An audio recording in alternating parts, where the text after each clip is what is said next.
I'm the Chris who plays games, and today we're going to talk a little bit about my experience with Tomb Raider, the 2013 game from Crystal Dynamics. So one of the things that was incredible to me when I started playing Tomb Raider was just how pretty it was. I haven't played any modern games with kind of modern graphics engines and all the things that go with them, so when I see these games that are hyper realistic, it's a very different experience to me than what I've played before. As someone who was raised seeing archaeological sites and historical sites, the telling story of the archaeology, artifacts, and other things like that told with the graphics was really awesome.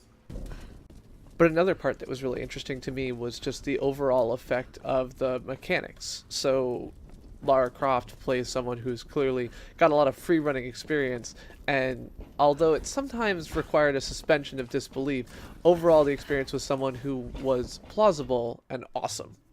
But whether she was making unreasonable or implausible jumps, or just standing in a room preparing for the enemies that were about to attack her, the entire overall experience was just incredible. The graphics really told a story. Another thing that played into the story, of course, was the ambiance, the music, and other pieces of the art like that. So not just the textures, the graphics, whatever, but the entire experience built up by all of the parts of the game. And as with every game, you've got a whole larger-than-life aspect that goes into the ability to just pull out your pickaxe thing and do a rope line slide down into a pool, something that, of course, I could never do. All throughout, the story was engaging, Lara's engagement with it was awesome, and the whole kind of plot line of this vengeful goddess was a really awesome part of the experience as well. And although I don't show them off here, the fighting mechanics were also really good. I felt like it was arcade-ish enough to allow it to be enjoyable. You never felt like it was too grindy, and you always felt like there was challenge, but not challenge that would get in the way of you making progress, which was great.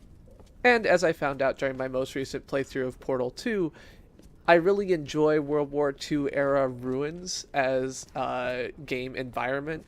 For example, the radio room and the kind of leftovers of the World War II war remains was really something that appealed to me, and I've seen this in a couple of games, and just the whole atmosphere that it created really fits into my personal interest in narrative and enjoyment. I really love this new Tomb Raider, and I highly recommend it.